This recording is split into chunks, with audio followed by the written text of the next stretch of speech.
Hussbus bus stop.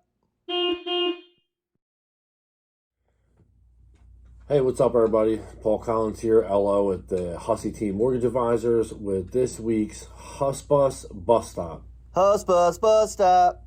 And this week, we wanted to talk to you guys about investment properties, investment loans, investing, because although it is still very competitive in the purchase market for, primary home buyers, first-time home buyers, rates are what they are, housing prices are what they are, and, it looks to us like there's no crash coming anytime soon, right?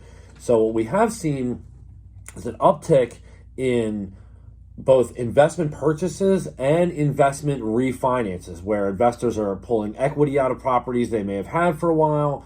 They might have just done some updates. They might have purchased it 6 months ago and are pulling the equity out of it now after, rehabbing the property.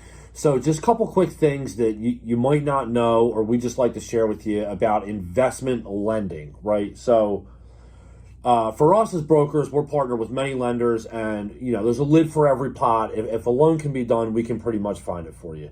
But you as the investor or a potential investor, or especially a first-time investor, you don't have to go and get some like commercial business type of loan, just if you want to get into starting your career and investing in real estate. There are conventional loans, just like the one you have on your primary home, for investment properties, right? They also offer them on second homes or secondary properties.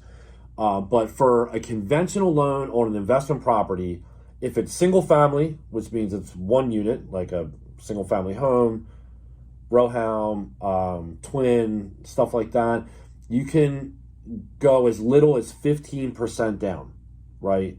Now, if it's a multifamily, you're going to have to go 25% down, which will bring you up to a 75% loan to value, which a lot of people don't know that. A lot of people think you have to put 20% down on a primary home with a conventional loan, and you do not, right? You can go as little as 5 or even 3% down in your primary for a first-time home buyer.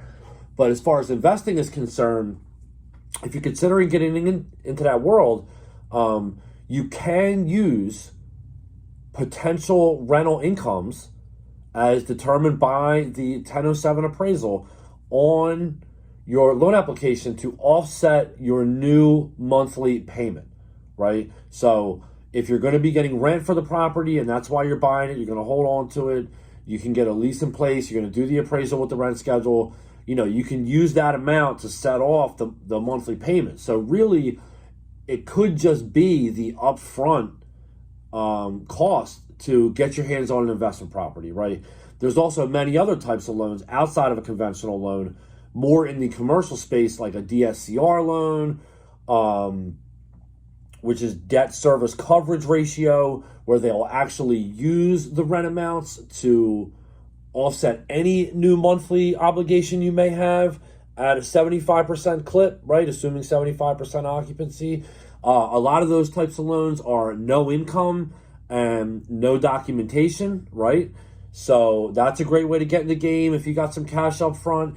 Another thing we're seeing a lot of, which lets us know that the market is not weakening in any way, is that investors are buying properties,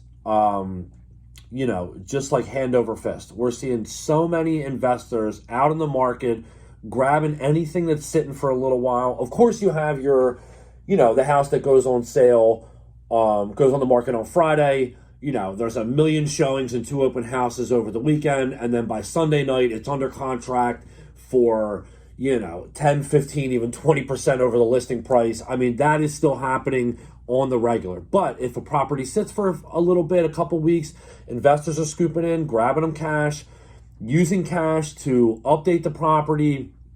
And then as soon as it's seasoned for that 6 months, pulling a 6-month conventional loan on it, or a conventional loan on it, on cash out refinance after the 6 months, and then using that money to go and buy another one and do the same thing.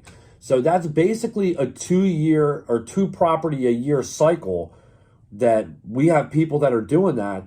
And if you do that for 5 years, you can have up to 10 conventional loans in your name before you even get into commercial space, where the terms and rates and fees can be a lot different, right? So if you're thinking about hopping in the real estate market, don't let what you hear on the news scare you out of it.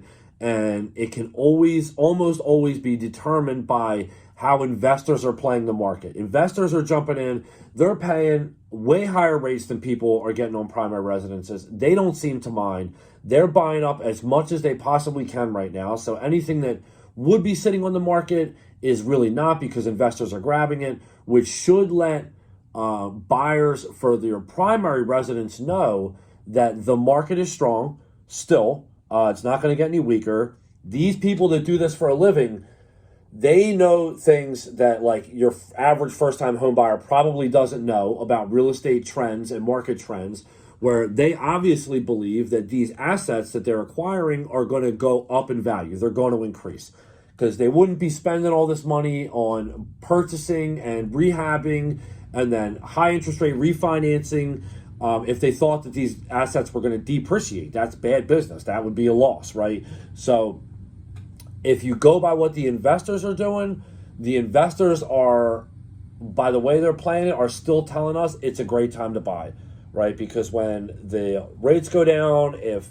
housing prices are probably going to even go up another tick to kind of combat that, because of how competitive it's going to be, with more and more buyers coming into the market, whether it be via sellers that now feel comfortable selling because the rates are in a better spot, or all the buyers that are kind of just waiting on the sidelines, just saying when the rates get down to X is when I'm going to jump in.